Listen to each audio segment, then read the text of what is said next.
The name Perkins carved in stone. Below a Gothic tower, a boy navigates with a cane.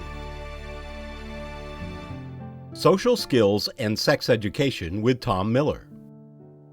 You really can't separate out sexuality and social skills, because sexuality is really your maleness or your femaleness, and it's how the world relates to you in those roles.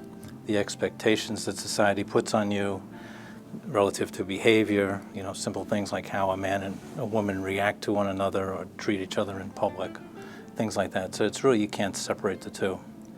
And one of the biggest problems in this area is that everybody concentrates on the little word sex.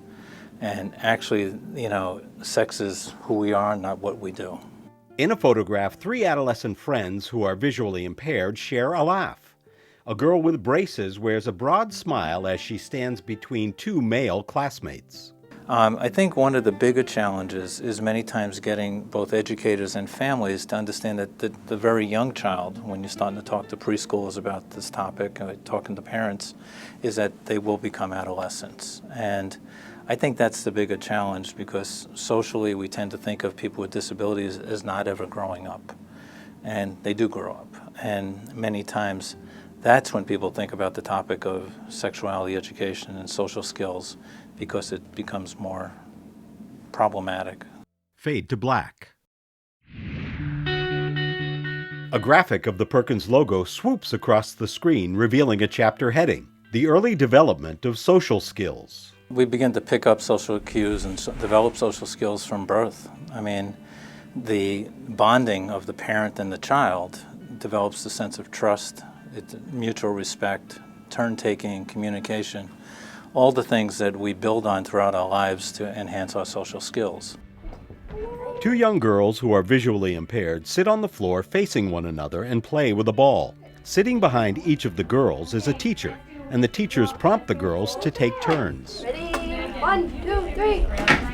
Well, if you have vision and hearing, you develop social skills through observation primarily. You're able to see what other people do and begin to make judgments, and you see things over and over again. So you'll see in the playground, you'll see kids playing games, and you'll learn the rules from your interactions, many times just by watching. Whereas if you don't have sight or hearing, you miss all those cues.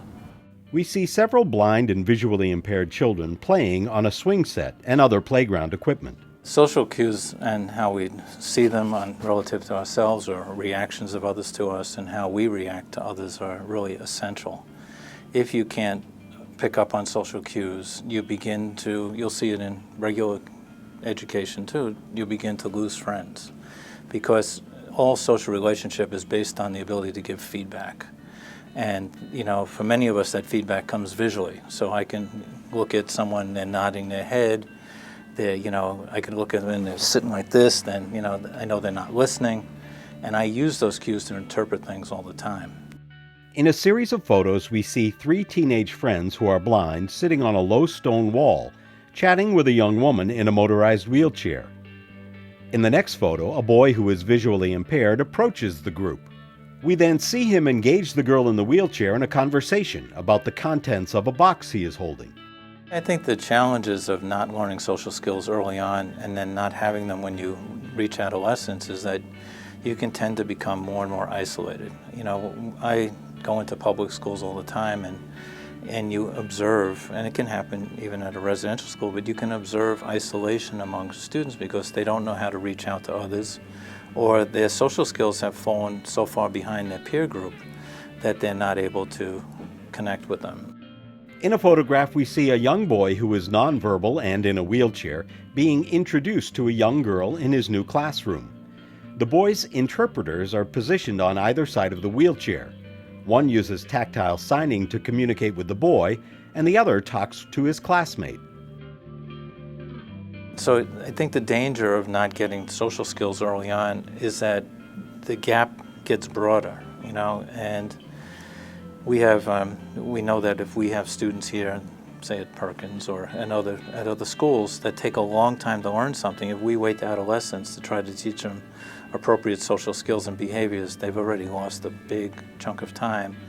They'll get some skills, they'll be able to succeed, but they've missed a lot of opportunities. Fade to black. A graphic of the Perkins logo swoops across the screen, revealing a chapter heading, Modeling Behavior for Children Who Are Blind, Visually Impaired, or Deaf-Blind.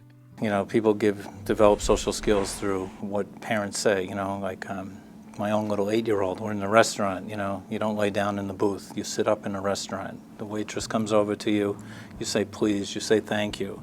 And we develop those skills through, again, repetition. What happens if you're without sight and or hearing is that unless people model it and facilitate your involvement in a situation, you don't get that degree of repetition that we get through vision and hearing. I guess social behaviors or sexual behaviors may evidence themselves among students who are blind or deafblind. One of them being, proximity to people. That, we, again, learn the rules of social distance through observation, sometimes being told by our peers that we're too close. And those are all things that have to be taught, all right? We do a lot of work on using role play, to encourage the concept of what distance is. If a child has multiple disabilities, you do it again through role play, but also through how the staff interact with them. So if you have an 18-year-old that's constantly coming up and grabbing you and hugging you, well, the staff learn to shape that into a more appropriate behavior. And over time, the student then learns that. Come in. A student enters a classroom and is reminded by the teacher about appropriate personal space. How about a side hug? Sure. So nice to see you. Nice to see you again. It's going to depend on the level of the student. Sometimes it's just through, again, our actions as staff being consistent, so not confusing them more by us touching them or patting them too much or using cues that were okay when they were little, but are no longer good when they're teenagers or young adults. Fade to black. A graphic of the Perkins logo swoops across the screen, revealing a chapter heading, The Importance of Developing a Sexual Identity. Development of a sexual identity is crucial because so much of society centers around sexual identity. The rules, and I don't always agree with it, the rules for men in certain societies are different than the rules for women. All right, not that they're right or wrong, but that they are different. And so if you're a male child with a disability, you're going to have to fit it within certain social rules, until you learn to break the rules or do something different. But we have those expectations, The simple ways that people dress their children are all centered around sexual identity. Understanding gender is important for later relationships, making relationship decisions around who do I want to partner with and what does that partnering mean. In a photograph, a teenage couple dances at a prom. The girl, who is visually impaired, wears a bright red dress and a pearl necklace. Her date, who is blind, is dressed in a tux and sports a rose boutonniere. So sexual identity is crucial. And again, that can start very young. Saying, you're a boy, I'm a girl. This is all these things where you give the child the information on a regular basis, which if they had sight and vision, they would get pretty much without even thinking about it. Fade to black. A graphic of the Perkins logo swoops across the screen, revealing a chapter heading, Sexuality and Social Development.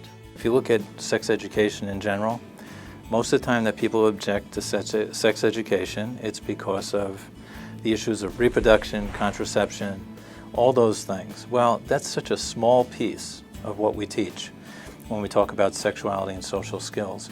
And it's one of the easiest things to teach, even to people with disabilities. But what is more important is understanding that you're a boy or a girl, that you have feelings that are okay, and what those feelings are and how to label them. That you have body parts other than head, shoulders, knees, and toes. Because, again, the more information they have as they grow up, if there are problems in young adulthood, they have the vocabulary, the language to help resolve those problems quicker. In a photograph taken at a prom, a group of dancers is in a conga line.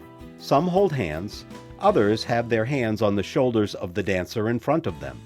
To deal with their feelings as they grow up, and they will grow up, and I think that's one of the challenges that we always have to remember, because again, if you deal with them younger, it's easier to deal with them later. There are a number of factors, one of them being their developmental level, okay? But we've been able to find that children with even developmental disabilities can begin to relate to the words appropriate, inappropriate, public, private, if used consistently. So an example is, if a child is, or two young adults, decide that they want to kiss, and you've taught them about a private place, and they go behind the bush, but they're both blind, and they don't realize that it's really not private, well then, again, you have an opportunity to teach them that this is not a private place, this would be a more private place. In a photograph taken at a prom, a young woman in a bright patterned dress sits in a chair. A young man in a tuxedo stands behind her. The young man leans in towards his date, about to place his hands on her shoulders. If there are other inappropriate or questionable behaviors like masturbation or things like that in public, again, using consistent language to teach them that this is a private place, this is appropriate in private, this is inappropriate in public. It works over time, but again, it's the consistency of the approach, and having families, having the staff, having all the people involved with them use those words and help them frame an understanding of what the behaviors are and where they are appropriate or inappropriate. Fade to black. A graphic of the Perkins logo swoops across the screen, revealing a chapter heading, Teaching Self-Protection. Exploitation and the risk of exploitation is definitely higher among the disabled population. Worldwide, the statistics are 10%, but those are underreported because most of the time the person with disability can't report. So that a lot of the education that we do with them is to teach them about friendships, all right, which is again part of your social sexual development. You have your family, you have your friends, you have strangers. What are the appropriate behaviors with those different people? Yes, within your family it's okay to hug, Once you begin to move outside the circle, well, a handshake might be good, or sometimes just a wave, things like that, so that they begin to get the sense that there are boundaries of behavior, which hopefully decrease the risk. There's also the need to teach individuals with disabilities to be assertive. Most of the time, they learn that if someone in authority, like a teacher or a family member, comes to them, that they feel that they don't have a choice. So if I was to sign to one of them, come with me, they would probably come, okay? And what we have to begin to do from, again, a very early age is help them learn to make choices, learn to say no, and that if you say no, it's going to be accepted by an adult. Because again, as they get older and you teach them more safety techniques, assertiveness, saying no, walking away, and what we call self-determination become really crucial. In a photograph, a teenaged couple sit side by side in a tram. Both the young man and woman are blind. He is reaching to touch her arm, which rests on his knee. All right, well now you have a learning opportunity to say that's not appropriate, and what are the dangers about that? Because many times, again, a child with disabilities can be so protected that they don't have the opportunity to make the mistakes that you and I made growing up. And in not having those opportunities to make mistakes, you can't learn. So sometimes you set them up with the risks that we went through and give them the opportunity to make a mistake, because that's how we all learn. Fade to black. A graphic of the Perkins logo swoops across the screen, revealing a chapter heading, Challenges. The challenge of this topic, I think, which makes everybody sort of move away from it or forget about it in some ways, is that it's not static. We can teach a child how to tie their shoes, okay? And when you teach them how to tie their shoes or use a fork, you don't have to teach it again and again, but at every developmental level, we have to teach new rules, we have to teach new behaviors or adjust to the behaviors that the child shows and reinforce the appropriate social and sexual behaviors. And I think that's what makes it challenging. And then if those behaviors are behaviors that make people feel uncomfortable, it gets even more challenging. But one of the things, again, you try to emphasize is that it's a group effort, and that you may not be able to deal with a certain topic, but there's probably someone in the classroom, in the school, in the community who can. Well, we have to learn to find that between professional staff and between families that we can develop a sense of trust, that will work together, honor the cultural differences and beliefs, and that we can teach this topic. Fade to black.